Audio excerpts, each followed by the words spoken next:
BNP চাঁদা, মাদক, সন্ত্রাস ও নৈরাজ্য সৃষ্টির জন্য রাজনীতি করে না।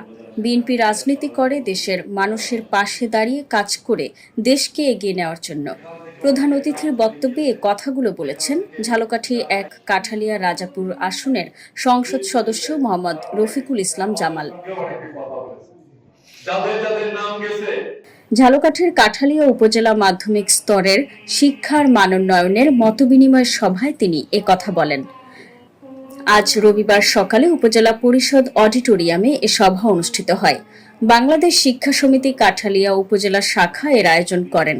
অনুষ্ঠানে বাংলাদেশ শিক্ষক সমিতির কাঠালিয়া উপজেলা শাখার সভাপতি মোহাম্মদ কামরুজ্জামানের সভাপতিত্বে বিশেষ অতিথি ছিলেন উপজেলা মাধ্যমিক শিক্ষা অফিসার মোহাম্মদ আনোয়ারুল আজিম।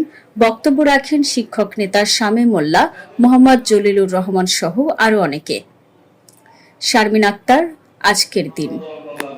কিন্তু বিএনপি চাঁদাবাজির জন্য না, বিএনপি মাস্তানির জন্য না, বিএনপি সমাজে নৈরাজ্য সৃষ্টি করার জন্য না।